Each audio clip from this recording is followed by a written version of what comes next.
സഫലയാത്ര 12-ാം ഇടം ബലിയാട്.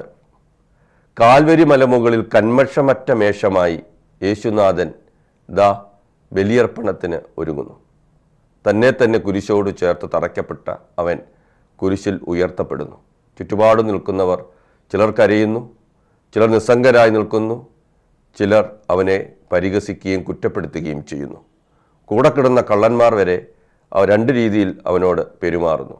അവിടെ തൻ്റെ പ്രിയപ്പെട്ട അമ്മയെ പ്രിയ ശിഷ്യൻ്റെ കരങ്ങളിൽ ഏൽപ്പിച്ച് കരുതലിൻ്റെ പാഠം അവൻ പറയുന്നു. ഇതൊക്കെ നാം ചിരപരിചിതമായി വായിക്കുന്ന കാര്യങ്ങൾ.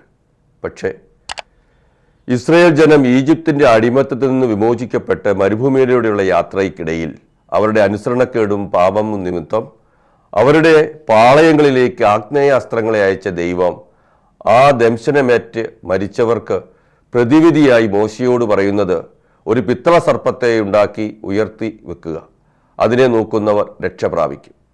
മരുഭൂമിയിൽ ഉയർത്തിയ പിത്തള സർപ്പത്തെ പോലെ കാൽവരി മലമുകളിൽ ഒരു കുരിശുമരത്തിൽ അവൻ തൂങ്ങിക്കിടന്നു. അത് സർപ്പമായിരുന്നില്ല, മറിച്ച് കുഞ്ഞാടായിരുന്നു. ആ കുഞ്ഞാടിൻ്റെ രക്തത്തിൽ ഈ ലോകത്തിൻ്റെ മുഴുവൻ പാപവിമോചന പ്രക്രിയ നടക്കുന്നു. ആ ബലിയർപ്പണമാണ് കാൽവരി മലമുകളിൽ ബലിയാടായ ക്രിസ്തു നടത്തുന്നത്. ബലിയാടും ബലിയർപ്പകനും അവൻ തന്നെ.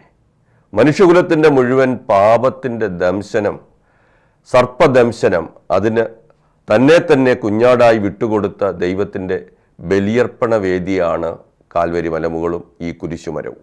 അവിടെ നാം കാണുന്നത് അതുതന്നെ.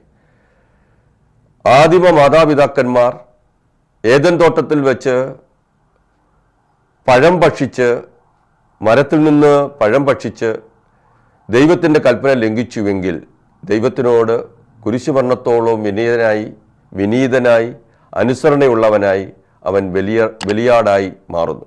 അതുകൊണ്ട് ലോകത്തിൻ്റെ രക്ഷ സാധ്യമാക്കുന്നു ഈ ബലിയർപ്പണം വഴിയായി. അങ്ങനെയാണ് പുതിയ നിയമത്തിലെ ഈ കുഞ്ഞാട് പഴയ നിയമത്തിലെ സർപ്പദംശനമേറ്റ മനുഷ്യരുടെ മുഴുവൻ പാപങ്ങളെയും ഏറ്റുവാങ്ങുന്നത്. കാൽവരി മലമുകളിലെ ഈ കുരിശാരോഹണം നമ്മളെ സംബന്ധിച്ച് നോക്കിയാൽ അവനെ നോക്കി രക്ഷ പ്രാപിക്കുവാനുള്ള ഒരു ബലിയർപ്പണത്തിൻ്റെ വേദിയാണ്. ആ മരം, കുരിശുമരം, ജീവൻ്റെ വൃക്ഷമായി, വെളിപാടുകാരൻ പറയുന്നത് പോലെ ജീവൻ്റെ വൃക്ഷമായി അതിൽ കന്നി തൂങ്ങിക്കിടക്കുന്നത് പോലെ ക്രിസ്തു കിടക്കുമ്പോൾ അതിന് വളമായി മാറിയത് ക്രിസ്തുവിൻ്റെ ചോരയായിരുന്നു.